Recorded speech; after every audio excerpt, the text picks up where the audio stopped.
It was a quiet evening in Ouagadougou, the capital of Burkina Faso. Captain Ibrahim Traoré stood on the balcony of his office, looking out over the city. The air was warm and thick, with the smell of rain that had just passed. The streets below were full of life, with people walking about, vendors shouting to sell their goods, and children playing in the dusty roads. The city felt alive, as if something was about to change. Ibrahim could feel it deep inside him. There was a change coming to his country, a change he was going to help bring about. He wasn't just going to lead his people, he was going to help them believe in themselves again. The city of Ouagadougou was no stranger to challenges. For years, Burkina Faso had been one of the poorest countries in Africa. The nation had plenty of resources, but it had never fully benefited from them. The people were often forced to leave their homes in search of better opportunities in other countries, often leaving behind their families, their roots, and their hopes. Ibrahim had come to power with a different idea. Most of the world's financial systems were not working for Burkina Faso.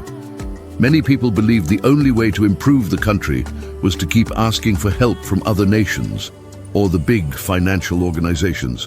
But Ibrahim had a different plan. He wasn't going to wait for help. He was going to make Burkina Faso stand tall on its own. He had rejected loans from the International Monetary Fund, IMF, and the World Bank, which were what the country had relied on for many years. These loans always came with heavy strings attached, making the country dependent on others.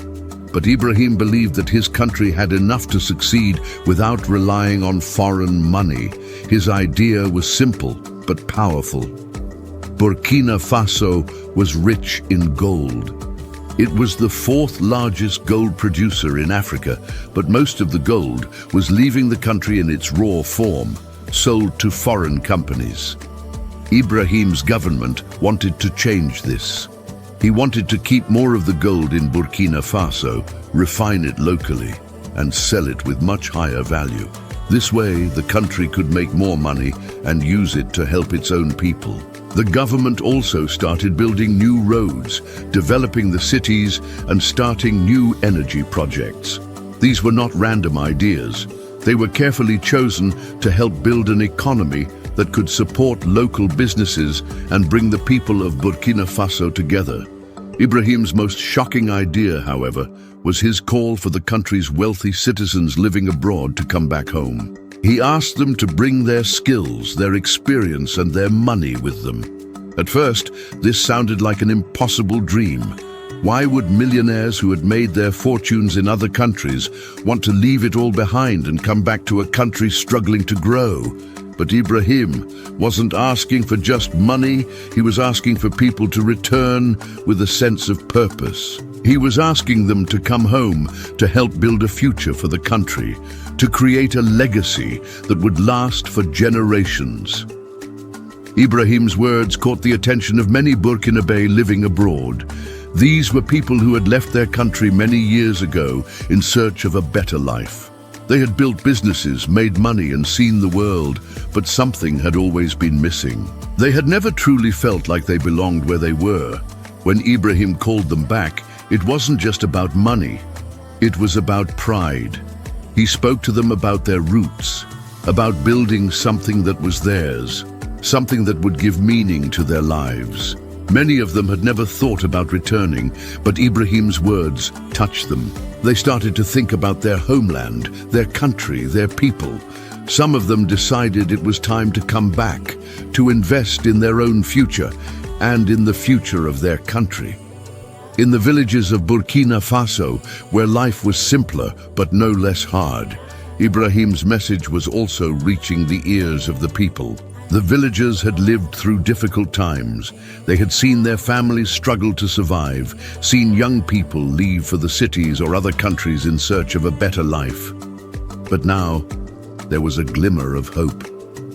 Aissatou, a young woman from a village in the south, sat with her father, Abubakar, one evening, listening to the radio.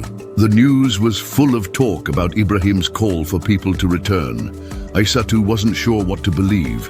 She had heard promises before, but nothing had ever changed. Her father, however, was more hopeful.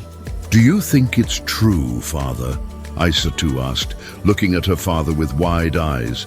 Abubakar was an older man, wise from years of hard work. His hands were rough from farming, and his face was marked with the lines of a lifetime of struggle. He looked at his daughter with a thoughtful expression before replying, "I don't know, Aissatou, but perhaps this time something different will happen. Maybe this is the chance we've been waiting for." As Aissatou listened to her father, she couldn't help but feel a sense of hope. For the first time, it felt like Burkina Faso had the chance to turn things around.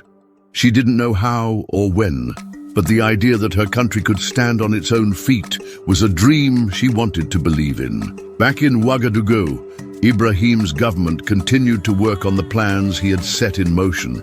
The roads, the buildings, the power projects, they were all coming together, slowly but surely. The message he was sending wasn't just about changing the economy.